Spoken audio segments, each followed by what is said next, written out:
imali engango 1.8 million eward ngikhuluma ngeward comrade eThekwini thina eThekwini municipality we have about 111 wards. Out of these 111 wards, if ubala lezi imali lo 1.8 million owenziwa iward ngayinye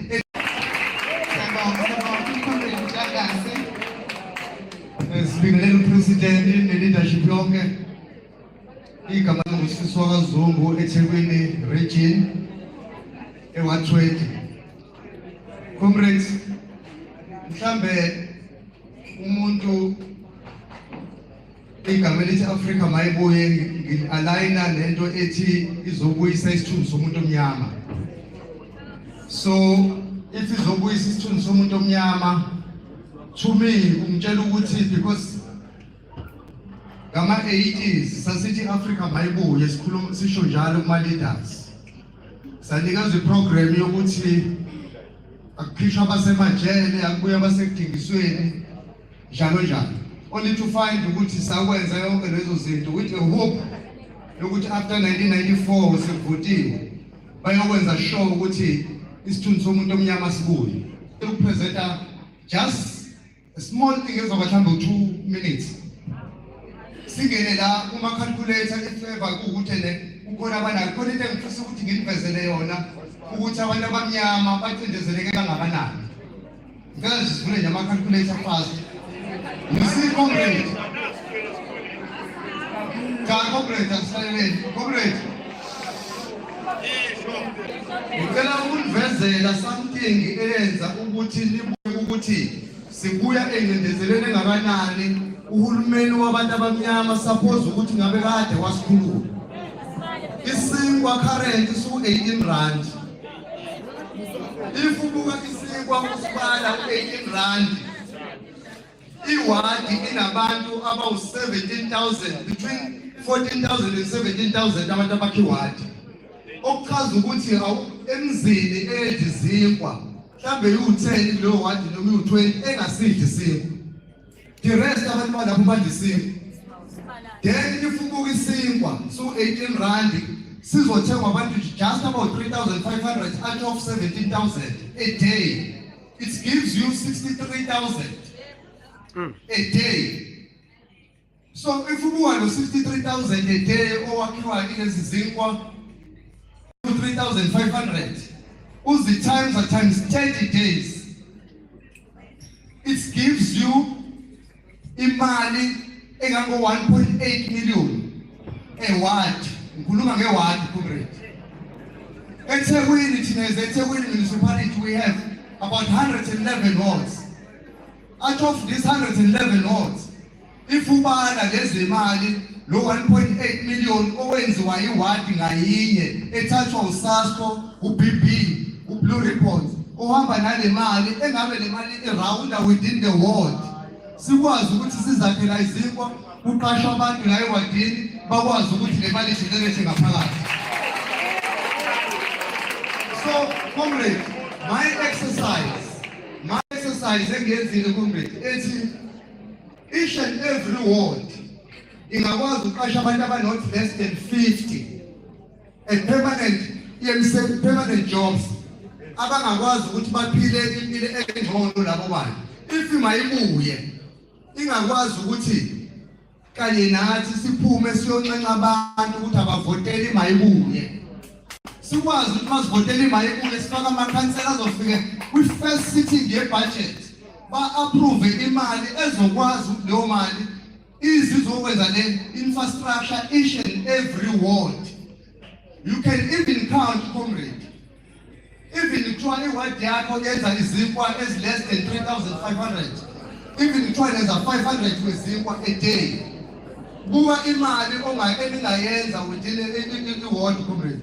Therefore, thina eThekwini must-check. It tells us ukuthi about 2.5 billion a year imali ehamba lezi zinkampani zabamhlophe engabe sigenerate ngaphakathi. Then after that i-profit yakhona si-assiste i-youth laba abaphasile ema-university sikwazi ucreate more jobs comrade. Also siphinde futhi comrade i-leadership if usiwawina la mali guide us comrade amakhosi nabefundisi bahlale kulama structures azobeqasha each and every one because akuzosebenza abantu bakwenye iward yakho iyona ezoqasha abantu abenza management benza o-HR bazosebenza la security bazosebenza la ama-cleaners bazosebenza la nabasebenzi bazosebenza la bazodeliver bazobe besebenza la abefundisi namakhosi benze sure ukuthi balekelelana namakhansela nemphakathi ukuqasha kungabi bikho ukhansela ukuthi uqashe intombi zakhe umuntu owesifazane uqasha abasemzini njalo njalo comrade so yilawo comrade bese siyacela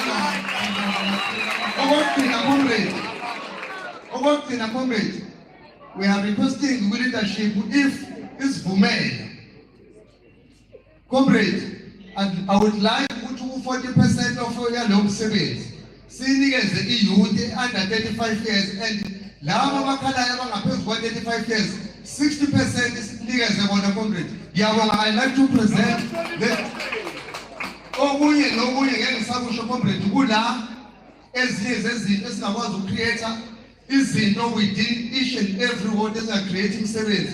Ngiyabonga.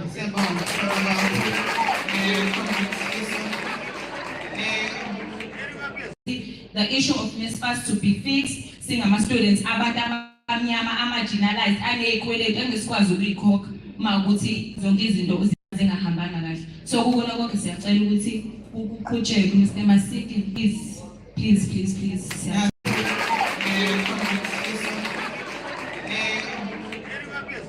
Ntombi yami izohlala phezu kodaba. Amanda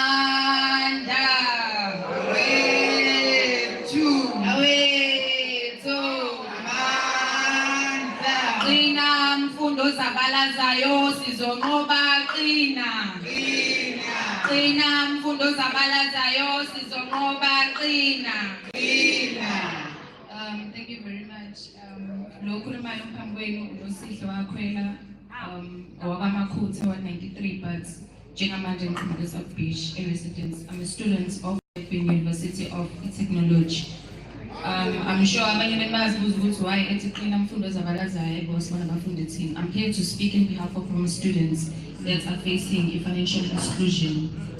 Before I proceed, kukona konke, I think konke ngizokusho is directed to Mr. Kia. We've noticed you, we've been seeing you fighting for us from the start. Kuze kube manje, please do continue. Imsebenzi yakhe yabonakala. I think I've prepared a speech now because I'm a little nervous. The only thing we want to know, Wuti, has there been any engagement you've had with ESA, US, EDHET, and NSFAS regarding Lama issues? Because there are many different issues we're facing as our students of NSFAS, whereby duplicate registrations, late submissions of templates, applied during the TVET cycle. We are struggling as marginalized Black students. We are being kicked out of our residents in times of ubusuku. We are girls, we need sanitaries, some students, we can't even buy our groceries, yet we are expected to go and attend. How can you go and attend and focus generally lecture on an empty stomach? We are facing so many issues with our students and siyacela abanye bethu are already at the finish line. Angesize sikwazi ukuhluleka sesifikile. We've come a very long way. Abanye bethu our families athembele kuthina. Kuwona lo NSFAS wami uwona futhi engiphinde ngikhipha kona imali engiyise ekhaya. If sengasawutholi then ukwenzakalani lapho kuningi. We are really struggling. Siyacela ukuthi kukona konke uMinister of higher education asiphendulele.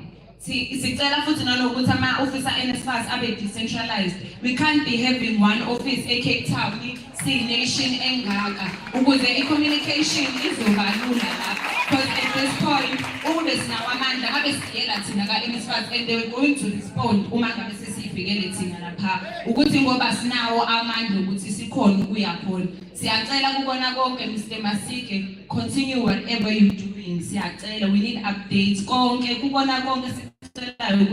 The issue of NSFAS to be fixed, singama students abantu abamnyama marginalized anezikweletu engesikwazi ukuyikhokha mawukuthi zonke izinto zingahambanga kahle. So ukubona konke siyacela ukuthi ukuqhutsheke Mr. Masiki, please siyacela. Nazo, intombazane. Manja, wethu, sipilele Flodi, sipilele Flodi. Maibuye Afrika, maibuye Afrika, maibuye. Sahana mdomnyama, sahana mdomnyama, sahana. No, thank you very much. Sibingelele baholi leadership ekhona ngokuhlona ngokugaba zabo. Sibingelele wonke umuntu okhona la ngaphakathi. I go by the name of Sandile, but prominent I'm known as Ingayizivele. I'm the former organizer and the convener here in Duty Durban branch. I'm coming from Central Sub-Region, Ward 28. So Gila, I'm charged because I'm the victim of the revolution. I'm the victim of Mzabalazo, and Swagulona is nothing that has been done or even a follow-up process. So, Gila is also to the leadership. We need a proper representative of students. We need a proper representation of students. So, Tazutsini, all along, we've been fighting for Inking Evan and Abo in the past. See, Elega, Sivani, but actually, if we are not represented at the boardrooms, we are not represented in government. So, to find out what is because we are going to end up in church. So, Yoga results, we need a proper representation of young people in South Africa. They are students who are graduates, who are crying out there, who are not represented at all. Ba graduates abantu bebuye emakhaya ngazathi esikoleni if ukuze uthole isitifiketi kumele ungabi naso isikweletu at all. So there are many reasons why abantu beney'kweletu. Abanye they fail because of such inkinga ekhona lezi ekhona exclusion. Kumele bebuye emakhaya bakwazi ukufunda. So they are students in such manner. So ngoba sebe-student bayafeyila mase beqede so sebeqedile complete nama-qualification abo bakwazi ukuwathola ngenxa yokuthi bayakoleka esikoleni. So there are many young people out there abangakwazi ukuthola ama-qualification abo nxa bayakoleka. So siyafisa ukuthi ngelinye ilanga leyo nto leyo isukunyele. That's why we are going to entrust Mayibuye consultation ukuthi ikwazi ukuthi isinikeze ubuholi abantu abasha obuzokwazi ukusirepresenta ngendlela e-right. Mandla!